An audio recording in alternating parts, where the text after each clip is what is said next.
Right, better go and get ready to travel. Be difficult to leave this place, actually. It's very nice. It's a lovely, lovely, lovely, lovely temperature.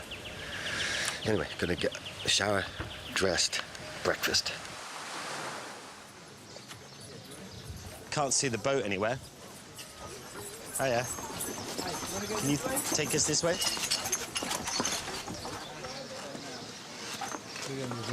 Beep, beep, beep. This horse is reversing. Beep, beep, beep. I don't see his boat anywhere, actually. No. Maybe he's gone home. That's a good start to the day. Lost our boat already. At the moment, no way to get off the island. So we just don't know if he's gone to refuel and he's just running late or where he is. It gets dark at 6:30 and we're supposed to meet up with this other boat. Maybe he's got fed up with us being late and buggered off. How do you lose a boat? He's coming. Way! He's coming. He's coming. Over this way! I don't think he can hear you, Russ, somehow. It makes me feel better, though. There's always an explanation. Poor Andy was trying to get fuel. He said it was very difficult to get hold of fuel. We've got about 8 hours to go, so quite a long way. Conditions at the moment are pretty flat, and we're doing 28 miles an hour pretty comfortably. We've hopped around the coast from the Gili Islands, and tonight we're going to meet a wooden sailing ship in Bima.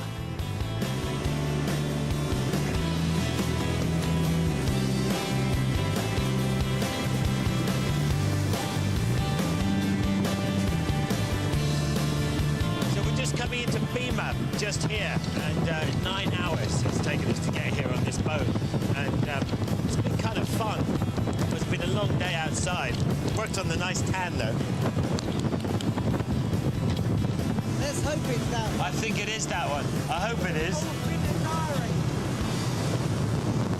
I think it is. I think that's it. Bidadari, yeah. That's quite a boat. Bidadari, there we are. That's it. It's enormous. Hi. Yeah. Hey, hi. Good to see you. Yeah, excellent. Good to see you again. Wow, this is amazing. Yeah, absolutely. Yeah, this is the Bidadari. Welcome aboard. We thought they were going to be on here for 2 nights, but we're not. It's 1 night. And so we just got to figure out a place where we can get the speedboat to pick us up tomorrow, and then scream out to get to Flores in time for the ferry. Andy, can this boat tow your boat? Yeah, Then why you not? stay on this boat tonight. Come with Yeah, us. why not? And then we're fully operational. Yeah. Well, we're leaving Bima, and we're taking the speedboat with us, because we've got to get this ferry, no matter what, the day after tomorrow. And this ferry only goes once a week, and if we don't get that, then we can't meet the Australian guy who's going to take us to Darwin, and then that messes everything up for Australia.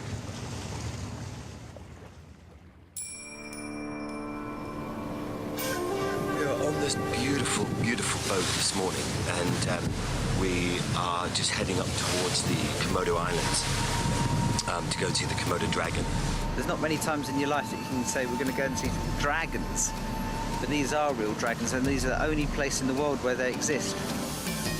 The Bidadari is a 122-foot-long pinisi, a type of sort of Indonesian sailing ship that has for centuries been plying the waters between the 17,500 islands that make up the Indonesian archipelago. Frustration, as always with camera work, you just can't do this place justice. It is stunning, absolutely breathtaking.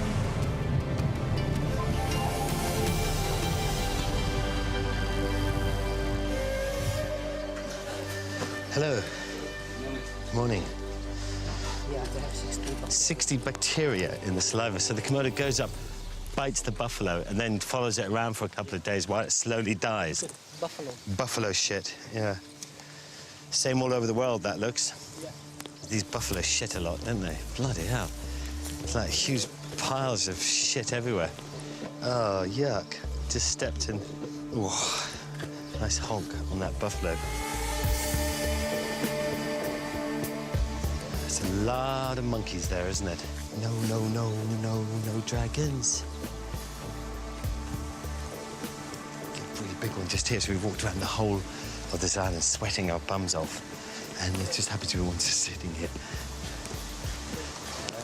Now that is big, isn't it?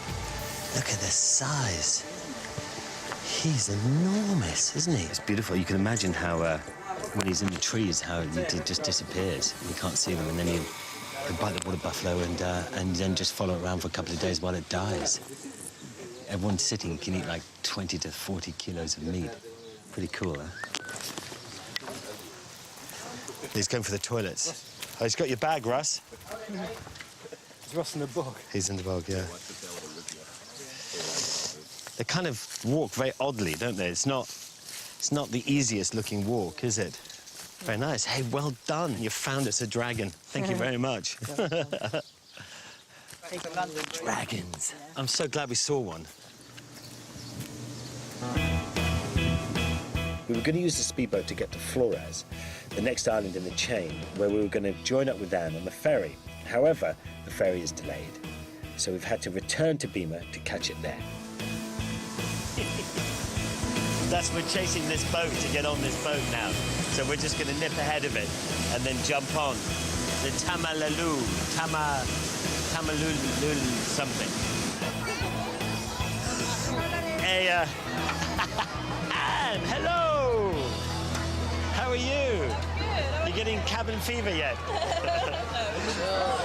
Oh, amazing place. Crazy place, isn't it? Yeah. Hello. Hello. Yeah! Yay! The Tatamalu will carry us from Bima via Flores to Kupang on the island of Timor, where we're hoping to meet up with the Aussie skipper whose boat will take us to Australia. The Tatamalu is 99 meters long, goes 15 knots and weighs 6,000 tons. She's currently very overloaded and has a problem with the ballast tank, and therefore listing slightly to one side.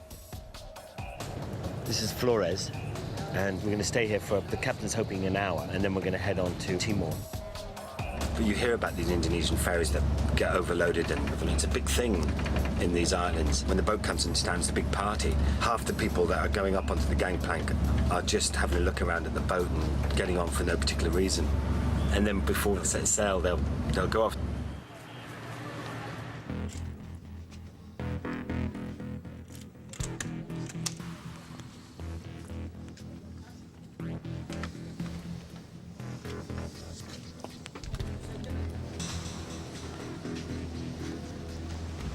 Crazy. And this is in every floor, every part of the boat. It's like this, outside, inside, everywhere.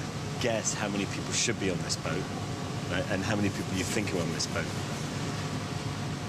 Don't know? Well, I'll tell you.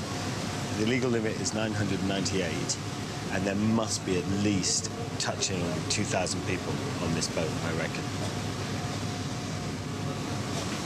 Anyway, this lifeboat number 4 from the Viking Company is the one that Munger and I and Anne and Russ are going to leg it for. So Ollie said, I want you to get, my wife said, I want you to get the biggest and best life jacket there is on this boat, and I want you to walk around in it. I may be laughing now. And it's got a bit of a list, and we seem to be in a little bit more wavy conditions at the moment. Just tell us about the little spat last night. Oh, well, it wasn't really a spat last night. We were sitting at dinner, and Russ was talking about the boat. The boat that we take from Kupang to Darwin is skippered by an Australian guy called Warwick.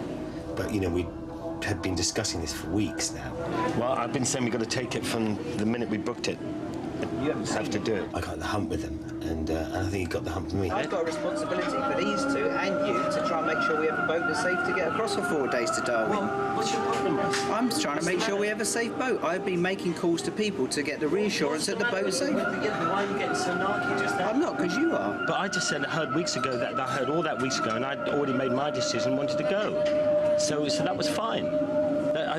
And then you suddenly came back at me with that, well, I've seen the picture. I've organised it. I've done it. Well, great, mate. Well done. I sort of said, he was on the phone last night when we were on the deck, and I sort of went up and sort of said sorry type thing.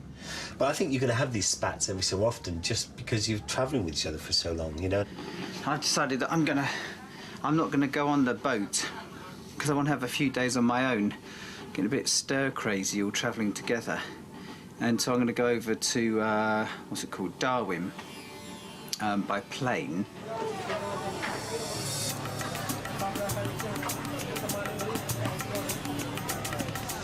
So we hear it'd be quite nice to get off this boat, actually. Kind of a little bit, you know, bit of cabin fever, you know what I mean? Russ has got a plane this afternoon. He's decided to fly, and Anne has decided to fly as well. Munger and I are going to go onto the boat and then meet them in Darwin.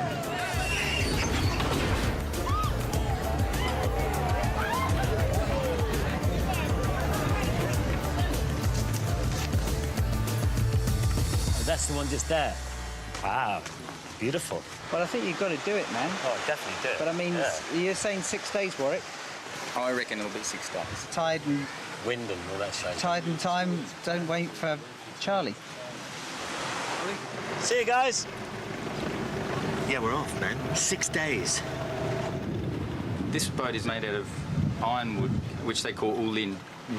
And so I named the boat after it. It's extremely durable, very heavy, very strong. This boat is gorgeous. I wonder what we'll think of it in 6 days' time. Get me off this fucking thing. Yeah. It's quite windy as well.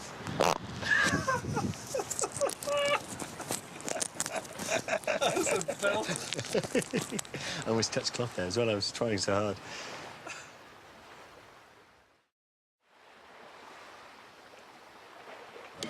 A sailor's life for me. Hey. We didn't get our passports till about 12 o'clock last night, until all the sort of immigration, customs and all that rubbish had gotten over. So we're up at 6 and we're just about to leave. Oh, bollocks, look. Oh, my God. Something, Please don't beat me again, please. Assume the No, position. Oh, God, again. Go for it, go on. I don't know what the mood is on board that boat now, but the whole dilemma of this boat has created a rift in the camp, has created a rift in the schedule, and has basically sort of created a rift in the project. So it's not a good timing by any means at the moment. We're all split up, we're all arguing, we all hate each other. Anyway, the weather looks fine out there. This is Darwin, by the way. It's sunny, there doesn't seem to be much wind, and the sea is flat. That is Indonesia, and it's Australia next. This is us for the next 6 days. Stomach in, come on, stomach in, chest out. That's better, yeah. Warwick's been at sea since he was 15. Built this 60-footer with his brother. It took them 5 years. And what he would really love to do is take his son on a voyage right up to Egypt to look at the pyramids. No one's steering the boat. Basically what it is, it's autopilot. The autopilot is run off that computer, and you plot your course, and off you go. We got started here, and we're going to go all the way down to Darwin. Never seen them that close, ever in my life. Wow. Wow. Doing 7 knots at the moment with the sail up, and we're doing quite well. It's beautiful, beautiful conditions.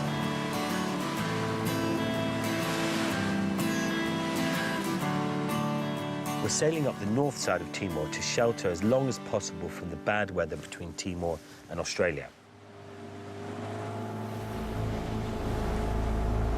Gale and storm warning for southeastern area. I'm worried. Really, I hope they do get across. If the wind gets up and it's pitching and rolling, because when all is said and done, I want the boys to come home. It's about 3 in the morning. Bumpy, rolly, and all over the place for now. Morning, fella. How's it going? So it could get rougher just getting up into the shallow water too. Well, this one said it was higher winds in the morning, probably. I love to be a fly on the wall in the boat at the moment. I mean, they're either relaxed or getting stressed out, because I hear that they're only going 5 knots, which isn't very fast at all. Not when you've got to cover 450 miles.